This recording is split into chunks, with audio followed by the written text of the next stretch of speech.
of law is not just some lawyer's turn of phrase. It is the very foundation of our democracy. The essence of the rule of law is that like cases are treated alike. That there not be one rule for Democrats and another for Republicans, one rule for the powerful, another for the powerless, one rule for the rich and another for the poor, or different rules depending upon one's race or ethnicity. To serve as Attorney General at this critical time is a calling I am honored and eager to answer. So yeah, now it's clean up on aisle 45 time. And for a long while yet, it is going to be clean up on aisle 45. Hey everybody, welcome to episode 124 of Clean Up on Aisle 45. It's Wednesday, June 7th, 2023. I'm your host, Pete Strzok. Hey Pete, I'm Allison Gill. Lots of news today, all over the place too, including Jim Jordan demanding that Jack Smith investigation documents be handed over from the Department of Justice, just as the documents case is coming to an end, by the way, and how the single FBI document that Jim Jordan and Jim Comer want to hold Chris Wray in contempt over is actually an old Rudy Giuliani document. We talked about that a little bit on our bonus episode this weekend. Yeah, it's probably got Rudy's Bloody Mary stains from the club before he made his way over to the U.S. Attorney's Office. But also, Pete Navarro's trial has been scheduled, and Rudy pushes back on the judge hearing the Ruby Freeman and Shamos lawsuit, saying he shouldn't have to disclose his financials. But first, we want to thank our new patrons. We couldn't make the show without you, so thank you so much to John McGee, Becky Thompson, Elizabeth Baker, Utah Dude, Megan Hostetter, Adam Martin, Judith U. Alexander, Janet Bowling, I'm here for it, John Galuli, Casey Mitchell, Perfectly Panda, Chris Pavak, and Barb. And thanks to Sonia Petrovic, Gilda Nettleton, it might be Hilda, sorry if I'm mispronouncing that, Shaggy Historian, love it, Eliza Cleveland, Susan Reed, Kathleen R. O'Connell, Helen Levkin, Sherry W., Suzanne Salisbury, RTS, Tim Bell, Amy Katz, Liz K., and Elmo in Pasco. Thank you so much for being patrons. Again, you make this show run. We couldn't do it without you. If you want to become a patron of Clean Up on Aisle 45, you can do so by going to patreon.com/aisle45pod. That's AISLE 45POD. All right, first up, your favorite. I know you love talking about Jim Jordan. He's such a cool dude. Another day, another dumpster fire, and he never disappoints. Never ever.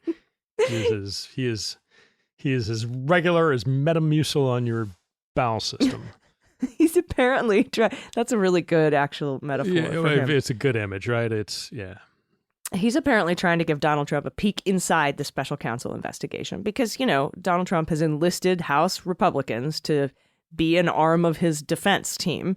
The House Judiciary Committee chairman sent a letter Thursday to Attorney General Merrick Garland seeking details about the FBI's involvement in special counsel Jack Smith's sprawling investigations of the former president, including his mishandling of classified documents that were found at his private residence at Mar-a-Lago.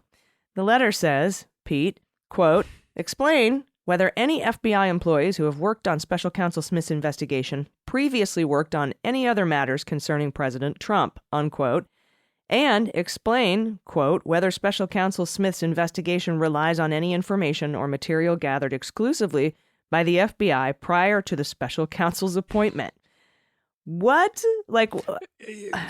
And I would hope this is rhetorical flourish because look, you joke of a oversight chairman.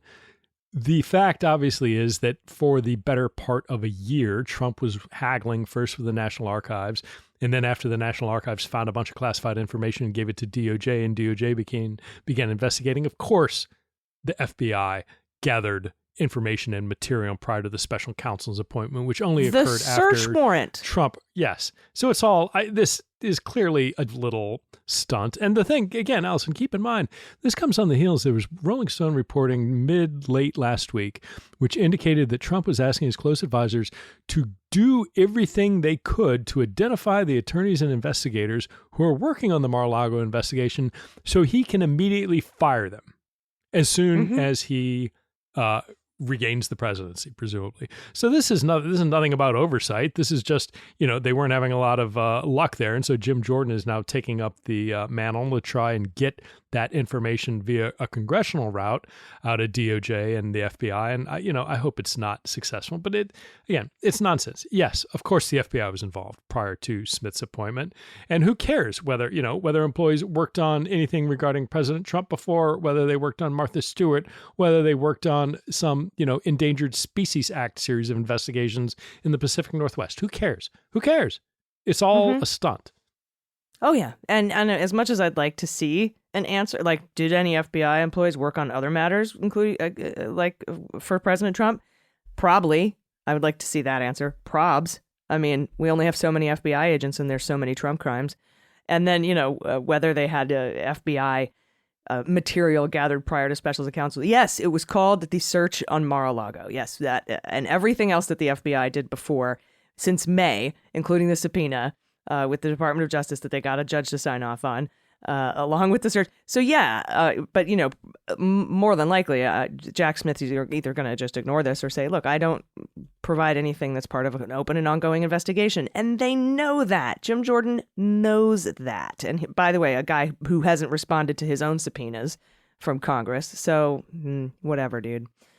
But he says that he has congressional oversight authority to request a briefing by the Deputy Attorney General Lisa Monaco on any changes made by the FBI to correct any failings cited by Trump-era Special Counsel John Durham. Okay.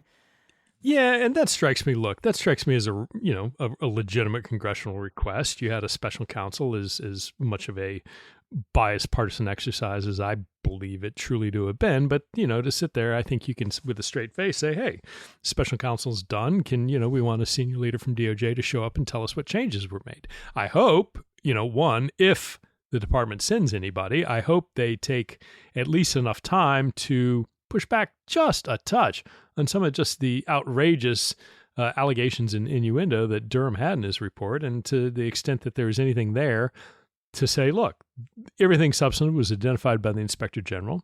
As has been documented, the FBI and DOJ implemented a number of measures to tighten the FISA process and on and on and on, and just answer that. But, not to, I was a little aggravated when after Durham's report came out, the FBI essentially issued this short little statement saying, oh, well, everything we've done has addressed everything in Durham's report, without kind of pushing back a little bit and saying, and by the way, we don't necessarily agree with everything in the report. They just, kind of, I think, figured, out of sight, out of mind. And if we just, essentially say nothing, people will forget about it. But, we'll see. This asking a senior DOJ or FBI person to come and talk about a report from a special counsel doesn't strike me as improper, but, there's a responsible way to respond to that. And I don't know if DOJ and the FBI will or won't.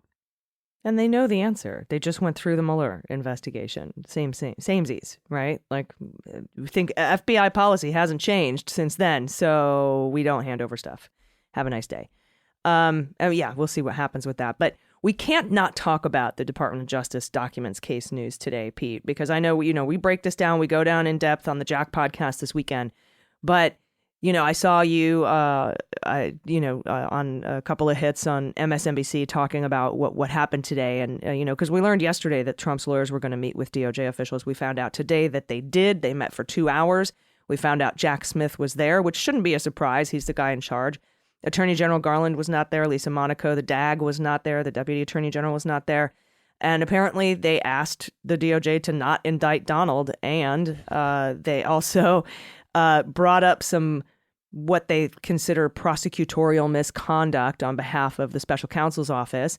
And DOJ, according to Hugo Lowell, it was a very unproductive meeting. So that's sort of where we are. And what that says to me is that, this is the end, right? The grand jury is supposed to meet this week. I'm on a plane tonight to D.C. to go stake out the Prettyman Courthouse. But the grand jury is supposed to meet in D.C., and we found out from the New York Times, early or mid Monday, that there's a separate grand jury meeting in Florida. And that's what I wanted to talk to you about, because this to me sounds like maybe they're doing espionage up in D.C. and obstruction down in Florida, because that's where the obstruction took place. Is that something that rings true, or why would they be using a Florida grand jury to tie up loose ends, as they say? Yeah, I think that's, in my mind, the most logical explanation. I mean, I think if you're DOJ, you want a D.C. jury. A D.C. jury is much more preferable than a Mar-a-Lago jury. There is a reasonable, very appropriate case to be made that Trump had access to these documents when he was in the White House. He took them without authorization from the White House. That was in Washington, D.C.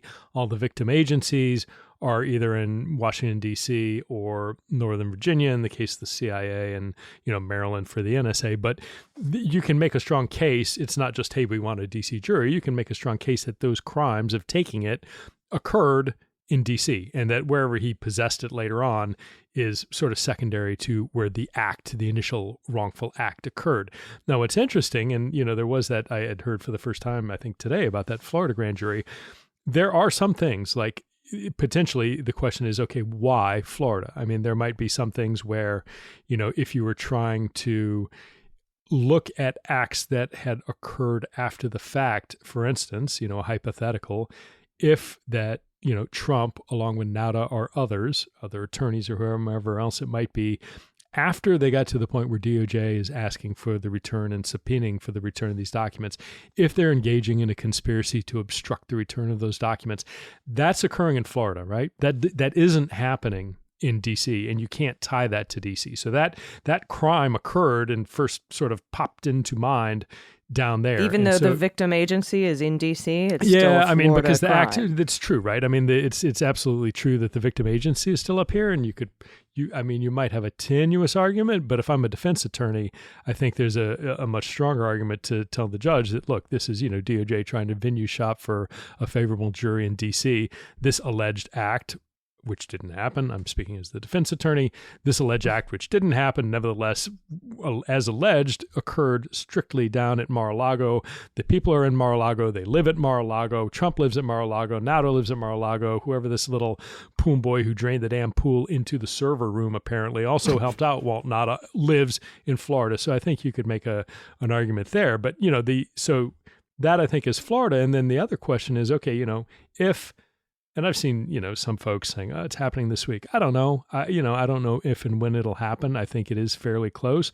But another question in my mind, particularly in light of this Florida grand jury, is who besides Trump is potentially facing charges on the documents? I think Nauta pops to mind. I don't know if Christina Bobb. I don't know if other attorneys who, maybe Boris Epstein, who knows what he told Trump he could or couldn't do and whether or not he was helping him pursue some illegal aim. I don't know. But I think it is certainly possible that people beyond Trump get indicted with regard to the classified documents. And that, two, biggest question in my mind is, do you see charges in D.C. and charges in Florida? Do you see all the charges in one of those places? I think D.C. would be hard to do. So do you put them all in Florida just for the totality of the case? I don't know. But, my suspicion is so Garland didn't meet with Trusty and Lindsay Halloran or Halloran, right? Halligan. And then the third, I forget the guy's name, but, apparently, yeah. Monaco wasn't there. Garland wasn't there. Jack Smith apparently was. I wouldn't be surprised if Brad Weinsheimer, who's the Associate Deputy Attorney General, he's the senior non-political attorney in the Department of Justice. It was a position Scott Schools had before him, and then a guy named David Margolis had it forever. But they're kind of like when you get to very sensitive sort of political things and you want someone at DOJ to speak in an apolitical way because they're not an appointee, it's that Associate Deputy Attorney General spot. And they're usually, in my experience, Mueller and particularly Aaron Zebley, who was kind of Mueller's right-hand man, dealt all the time with Scott. I mean, his primary interaction was Scott Schools. Certainly there was some with Rod Rosenstein and ODAG, but that Associate DAG position was in very close contact with the Special Counsel Mueller. Similarly, I think Durham had a lot of interaction with Weinsheimer in particular, so it wouldn't surprise me if on a sort of day-to-day basis, Weinsheimer was involved, and it would make sense, right? I don't know who in the DOJ kind of headquarters realm was there, but Weinsheimer would be the person that if you wanted, again, to present a very apolitical posture, which I'm sure Garland wants to do, he's fine. Here's the senior non-political guy. So we'll see if it comes out. I don't know that much matters because, frankly, I don't think anything they have to say is going to change their minds. And look, I know several. Well, I know at least 3 prosecutors working for Jack Smith. One of them, like Jay Bratt, I know very well. None of these folks are hotheads, right? They're not going in there like going up and past the line of being too aggressive and, engaging in ethical or inappropriate measures. Those aren't the type of prosecutors they are. That isn't the type of behavior. I saw them did not engage in anything like that over 15 plus years. For a case like this, given their personality, given the subject target is Donald Trump, I would be shocked if there's anything legitimate to any of these complaints. But they got to go in there and make the case. That's what defense attorneys would do. I would want my defense attorney to go do the same thing.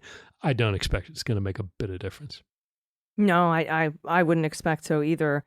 I guess my only concern is if the obstruction case, because the obstruction conspiracy is the granddaddy. That's the 20-year max, Title 18 U.S. Code 1519. And if you have to do that down in Florida, you're not going to have as good a chance on a conviction as you would in D.C. And so, but, if you're running espionage and, other stuff, 1001, 402, whatever, 2071, concealing classified documents,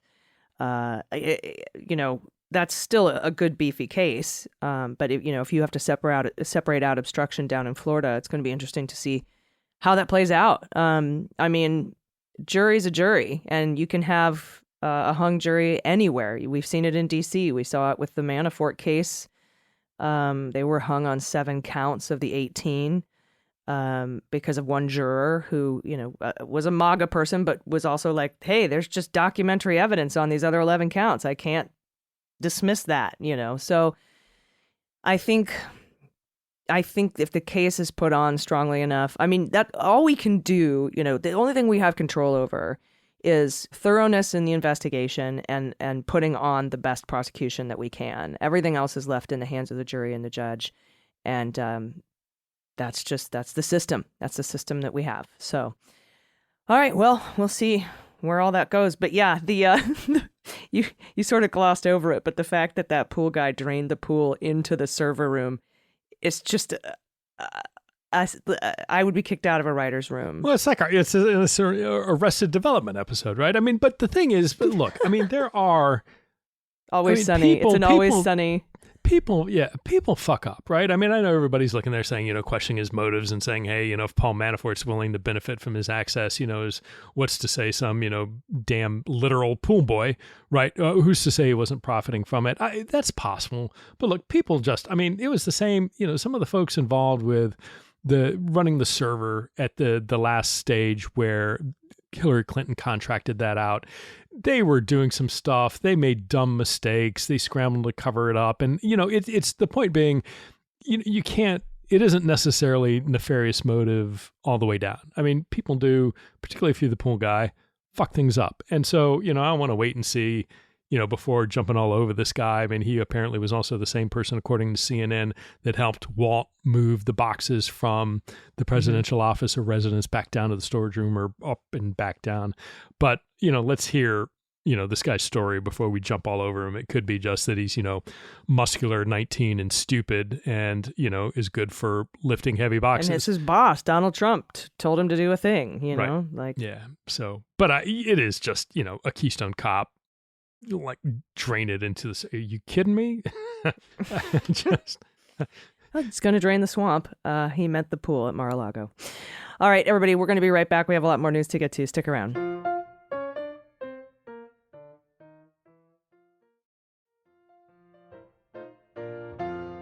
All right, everybody, welcome back. More on the House Republicans. This time it's Jim Comer. He's head of the Oversight Committee, and he's asking for the FBI to release a specific document, or else he's going to hold FBI Director Christopher Wray in contempt of Congress. Oh, boy. Oh, boy. And like the DOJ documents that Jim Jordan wants, you can't just have documents, Comer, especially ones in cases where you didn't indict someone, like Rudy. That's to protect Rudy, believe it or not. The document comes from Rudy Giuliani as part of his trip to Ukraine to, try to fabricate dirt on the Bidens and Burisma. That whole trip Firtash, Fruman, and Parnas were involved. But let's think about how contempt works, Pete. You vote on it in the committee, because we saw this recently. We'll talk about Pete Navarro in a minute, but we saw this recently with the January 6th Select Committee. You vote on it in committee. I believe then you vote in the full House to make to hold someone in contempt and make a criminal referral. And that criminal referral goes to the Department of Justice. Yeah. I mean, I guess it would be cool political theater, which is all they're really after here. And then, of course, they could say the FBI won't, hold their own accountable, or the DOJ won't, hold their own accountable. They're protecting, there's deep state. It's a liberal organization from top to bottom, that whole bullshit, which is just ridiculous. But talk a little bit about this Rudy document and why this is just so hilarious to me. It took me like a day and a half to stop laughing. Yeah, I mean, so a couple of points. One is it was, at the end of the day, a source document. So whether that's Rudy, whether it's somebody on the street, whether it's a little old lady who clips something out of the newspaper, it shows up at an FBI field office. The FBI gets information from all kinds of people and all kinds of sources every single day of the year, all across the United States, all around the globe.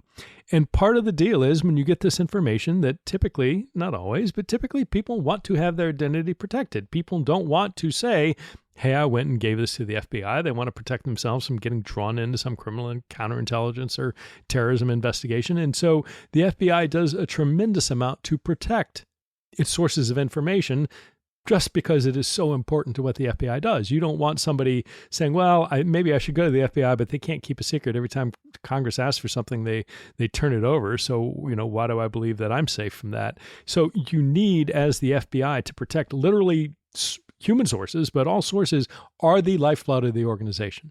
Those things which allow the FBI to get allegations, to start investigations, to figure out what is or isn't going on, that is such a foundational part of what the FBI does.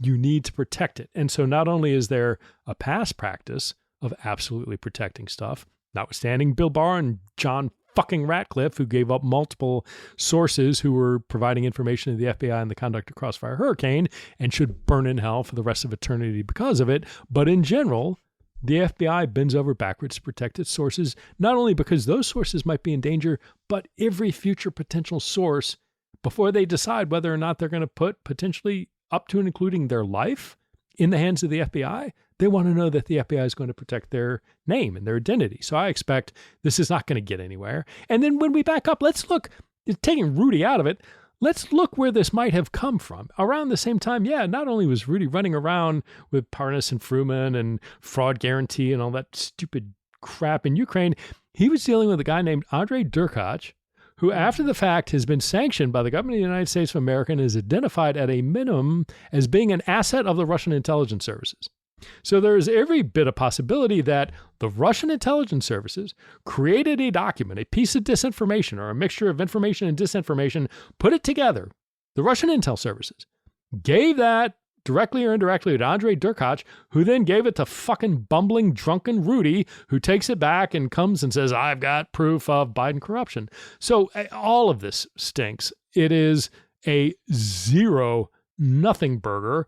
It was given, by the way, to the special intake point set up by Bill Barr, which was the very conservative Trump-appointed U.S. Attorney for the Western District of Pennsylvania, who had it in his hands to look at and investigate and run down for a long time under, guess who? Attorney General Bill Barr and President Donald J. Trump. So stop with this is the smoking gun. Bullshit. Bullshit. If there was anything to it, it would have been discovered in mid to late 2020. This is all nonsense. Jim Comer could take half the money he's using and use it for haircuts for him and Trey Gowdy just to sharpen up a little bit. It is an utter waste of time. It is political theater. It's not good political theater. It's like 20% on Rotten Tomato political theater. It's horrible. And there's not enough money in the world to fix Trey Gowdy's hair. I'm sorry. Well, a lot of money spent on this though. I shouldn't shame people for their hair. Yeah, well, I just don't right. Like Trey Gowdy. I know. But it's Trey Gowdy and damn Jim Comer. So yeah, anyway, pretty ridiculous. But speaking of Rudy, he's in hot water elsewhere as he's being sued by Georgia election workers Shay Moss and Ruby Freeman. Now, as part of that, he said, well, I can't produce the documents as part of discovery because, well, I can't afford it. And, concordance or whatever the document management system is so expensive and he doesn't have the money.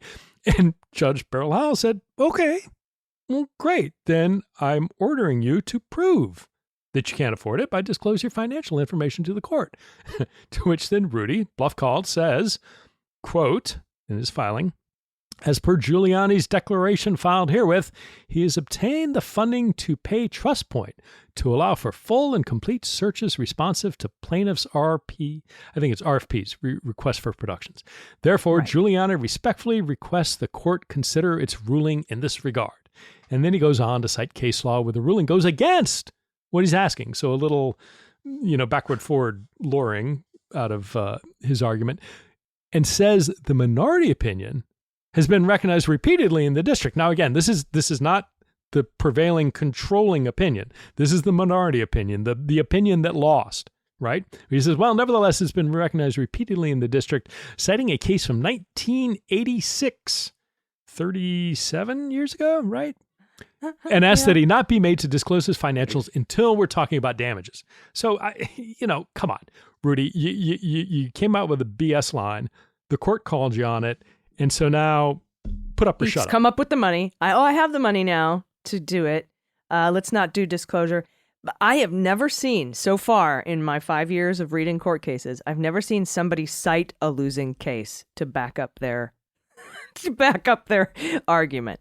I've never seen it, except for, I think, when some of the Oath Keepers and Proud Boys wanted to not be charged with obstructing an official proceeding, and they cited the minority or the dissenting opinion from, I think, was it the Second Circuit, something like that? Oh, no, D.C. Circuit. I can't remember. It was a dissent. Yeah, I think it was the D.C. Circuit. But yeah, that's the only two times that I've seen anybody cite the minority opinion in a case, and then come up with, as you well know, all of the district. There's been so many. Here's one from 1986 that says that you should just let me pay for it and not worry about this until. I shouldn't have to show my financials until disclosure, or till not disclosure, excuse me, but damages, when we start figuring out damages, because he apparently seems like he's already going to lose. So I think that's just there's like 9 hilarious things in there, and it's typical Rudy. And poor Rudy, and I think he's about to, end of July, beginning of August, about to find himself on the receiving end of some more criminal charges, potentially down in Fulton County, but we'll see how that shakes out. Mm-hmm. Life is not, this is not one of those. You're not heading down a pleasant wooded path towards a beautiful sunset. These people are descending into a raging nightmare of upcoming legal peril. And, it's not Robert Frost, it's Dante. Yeah. Yes. Right. And I took the 7th hell, less traveled. It doesn't quite work that way. All right, everybody. We've got a couple more tidbits of news, but we have to take a quick break. Stick around. We'll be right back.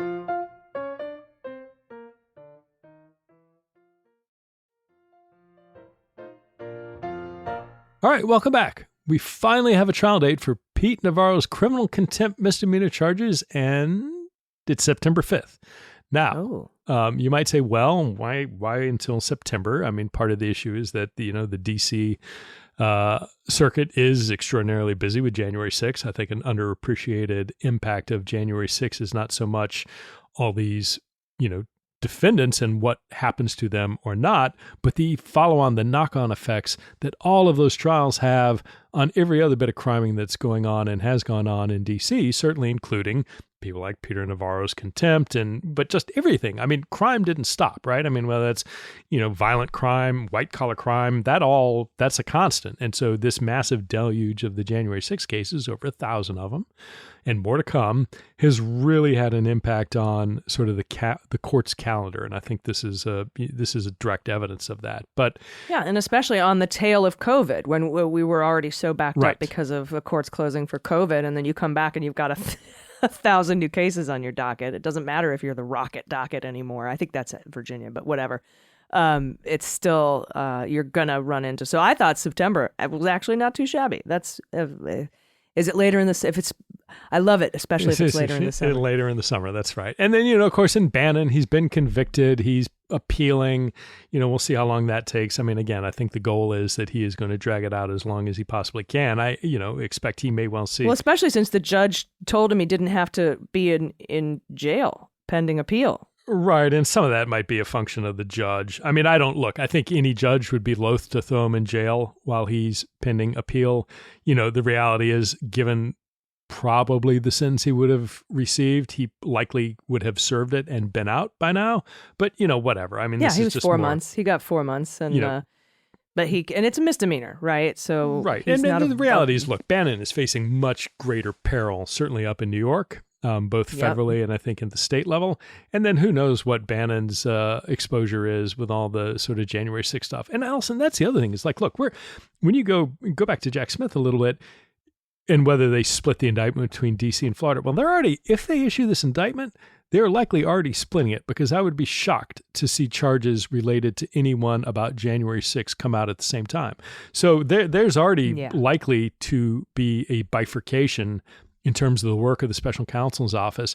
So again, Bannon's exposure there, I think, that's something that is the tea leaves are harder to read in terms of federally, who's really at risk there or not. But, Georgia, again, Bannon, I don't know, but certainly many, many entities at least have been rumored to be coming down the pike, charging wise. Yeah, but he was charged by Alvin Bragg, Manhattan District Attorney's Office, for his We Build the Wall scheme after he was pardoned for that same scheme by Trump federally.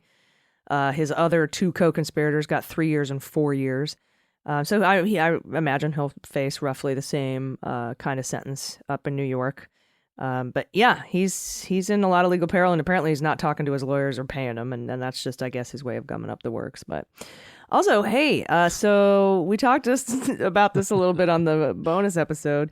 Tara Reade, with the help of Russian swallow / honeypot Maria Butina, who infiltrated the NRA and, sang karaoke with Paul Erickson, and she's Duma now, and she's helped, I guess, or at least publicly hand-holding Tara Reade, who alleged that Joe Biden sexually assaulted her in 1993, defect to Russia, and now she's spending her days pro-Putin propaganda all over RT and Sputnik and wherever else she can get her face on TV, and Maria Butina is helping her.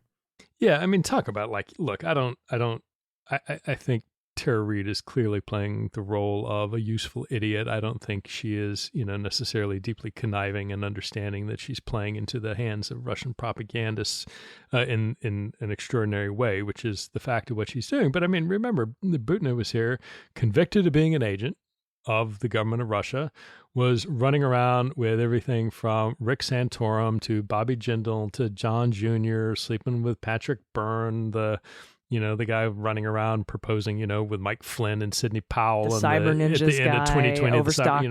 Exactly. And saying, we need to, sitting there in the White House in December 2020 saying we need to invoke martial law to seize all the voting machines. I mean, and then turns around, this is Byrne, who, the Overstock guy, made a ton of money and supported Butina after her return to Russia for her Duma run. So again, Reade shows up.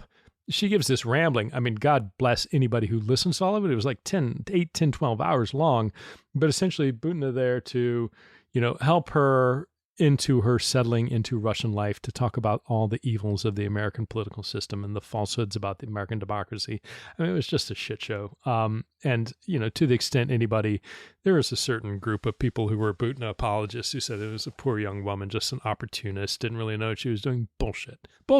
Look at her behavior in the United States. Frame that in the context of what she's doing now. Go back and look at the Z line of clothing that she was hawking all over Russia shortly after they invaded Ukraine. Go look at the interview she did on Navalny when he was out in solitary, essentially chiding him, saying that his conditions were so much better compared to what she faced when she was incarcerated in the United States. I mean, she is a tool of the government of Russia, and in fact now a Duma employee, but it's kind of a sad end state for Tara Reade.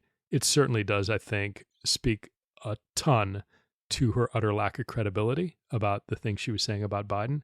And, bless those people who questioned her. And for those people who gave credence to her suggestions about Joe Biden, I hope there's, because there are some serious reputable journalists who gave it some time. And I hope there's some real soul searching. I mean, nobody's said boo about, wow, we really maybe got suckered. I haven't heard anyone own up to that.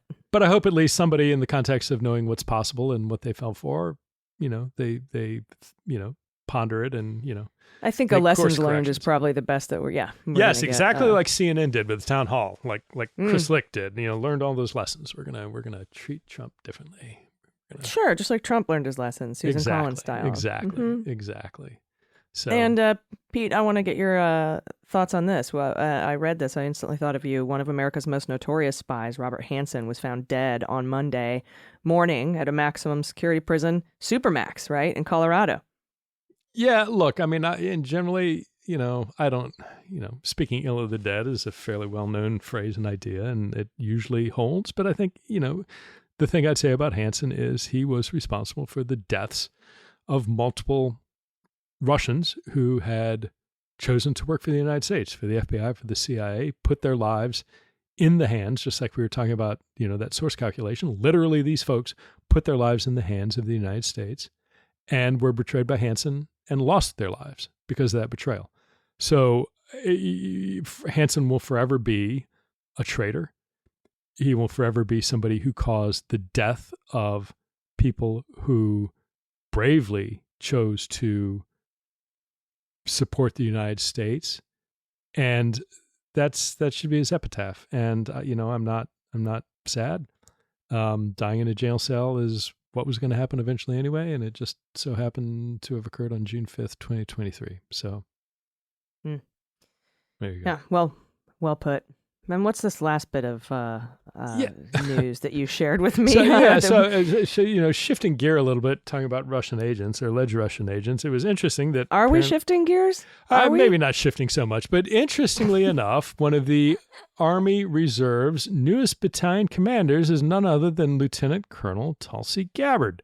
Now, for those of you who were never in the military, battalion command is a big deal. I mean, that's, you have various levels as an officer of command from, in the Army, in the infantry, or, different units have different names, but typically you'll have a platoon, a company, and a battalion. And a battalion can be, 400 plus soldiers. I mean, it varies, right? She has a civilian affairs group, so I have no idea what the size of that is. But the fact of the matter is, having a battalion command, whether active duty, whether reserves, whether National Guard, is a big deal. And the fact that the Army decided, and, the Army's like everywhere else, particularly in the National Guard and the Reserve, you have the right to your opinion. It's made up of a diverse set of people because this is not their full-time job. They're everything from bakers to plumbers to policemen to politicians to everything else. So, that part of being a citizen soldier is you have a full-time life and job outside of it. But I would argue when that full-time job entails supporting Assad and engaging a little bit of denialism about whether or not he ever used chemical weapons against his citizens, when that includes recurringly showing up on Tucker Carlson and whispering things about looking for Ukrainian biolabs and questioning the war to such an extent that Russian state media recurringly picks you up and plays you as one of their darlings, when it includes questionable associations and fundraising, when it includes a history of at least 2 occasions that I'm aware of where she engaged in prohibited activity by making political campaign videos while in uniform that she was censured for. When you put all of this together and sort of like, if you're some Army private or sergeant or first lieutenant and you're sitting through your mandatory insider threat training and told, hey, be on the lookout for these things because they might pose a counterintelligence risk, I don't know how anybody holds up new battalion commander Tulsi Gabbard and her history of behavior and says to that instructor, why are you wasting your time on telling me this? What are you going to do about that? I don't get it. Look, Tulsi has every right to say whatever she wants. She can, have and does have an extraordinary number of things that I don't agree with, but I do question DOD's judgment in giving her a battalion command, particularly, we want to talk about what he says on Tucker. There was an Army Major General by the name of, I forget his first name, Donahue is his last name. Tucker said some horrible shit about women in the military, essentially that China was getting strong and the U.S. had a bunch of women and was getting weak. General Donahue went and on Twitter had a video of him re-enlisting a non-commissioned officer under his command, a woman, saying essentially, proud that women are in the military. Tucker Carlson couldn't be more wrong. And post that. And what does DOD do? The Inspector General goes and investigates him, delays his retirement, while they look and they say, well, your behavior brought negative publicity to the Department of Defense. And they eventually, I think, they concluded that. I think it was rolled back. He is retired now. But again, the point is, you do something, you stand up for women in the military under your command saying the military is stronger for women being part of it. And Tucker Carlson, your suggestion that somehow the feminization of the military is making it weak is sexist bullshit. Not saying that, saying it very just, you couldn't be more wrong. That's it. That's objectionable because it brings negative publicity to the Department of Defense, and you're going to sanction somebody for that? And meanwhile, Tulsi Gabbard is questioning, calling Joe Biden a liar, literally said Joe Biden is lying, questioning whether or not we should be supporting Ukraine, saying, Assad, implying that he did not use chemical weapons against any of his population. That doesn't bring discredit upon the Department of Defense. So in other words, there's immediate sharp response if you counter Fox News and Tucker Carlson specifically. But if you go on there as a sycophant and tout Vladimir Putin's line, congratulations. Here's your battalion command. I don't get it. Now, people are like, well, she's not active duty. She's not a general officer. Yes, all that's true. But I cannot help but look at all this and just think there is a huge disconnect in the Department of Defense between what they claim to be concerned about in terms of radicalization and an insider threat and susceptibility to disinformation on the one hand, and what actually is going on a day-to-day basis. I don't get it. It bothers me. And I don't know. I mean, I'm curious what you think about the whole thing. Well, I don't get it either. There have to be 100 other people qualified for that position that haven't been censured twice for recording political videos in uniform. Even if we just go with that, you know what I mean? Like, there have to be people with cleaner records that are just as qualified to run that battalion. That's just my 2 cents. Strip all the politics out of it if you need to. There's so many perfectly clean people with clean records that are qualified. I don't understand. Of course, we probably have Tuberville block it. Yeah, of course he will. And look, I mean, Allison, the thing, we were talking a little bit before we started taping. There are plenty of times where, I encountered situations where, especially working with security folks, you look at somebody and you have concerns about the counterintelligence susceptibility. And so maybe you do extra, put extra sort of review of them or extra surveillance in their spending or travel or whatever the case may be. But despite all your worries, you never hit that threshold where you're like, you know what, we're going to pull your clearance, because that takes a lot. And particularly in the context of protected political speech, which a lot of what Tulsi does is, you may never get to the point where it's like, hey, what you're doing is completely out of bounds. I mean, she is not herself going to artsy and appearing. These are things that she's saying on Fox that is getting picked up. So even though there's that deep discomfort of saying, yeah, we all know there's a problem and there's unfortunately not really anything we can do about it, to your point, one thing that is separate and distinct from, we've got to throw you out of the Army or, pull your security clearance, one thing you sure can do is this plum choice, hard to get battalion command position. Say, hey, is this really the appropriate person given a very competitive environment for this job? And I don't get it. I don't get it. Me neither. Well, everybody, that is the show. That is episode 124. Who knows what we'll be talking about next week, Pete? But I'll be up in D.C. this week. Like I said, I'll be staking out the Prettyman Courthouse, seeing what's going on with the grand jury there, the Department of Justice documents case. And it could be a very, very different political environment the next time we speak. So we will be recording, by the way, a bonus episode this weekend for Cleanup patrons. Thank you again, patrons, for all you do. And that's it. That's our show. I hope everybody has a wonderful rest of the week. Do you have any final thoughts? Nope. Looking forward to the bonus episode because I suspect we will have a great deal to talk about. Enjoy the cafeteria at the courthouse there. There's literally nothing within like a 10, 15-minute walk that is decent. But, hey, maybe you'll get to, see somebody interesting walk into the grand jury room. Yeah. I'll make sure to eat beforehand. All right, everybody. We'll see you next time. I've been Allison Gill. And I'm Pete Strzok. And this is Cleanup on Aisle 45. Cleanup on Aisle 45 is written, researched, and produced by Allison Gill, with editing by Molly Hockey.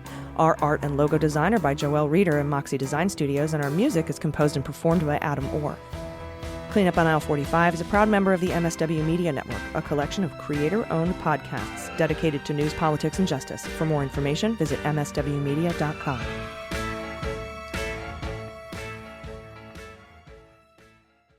MSW Media.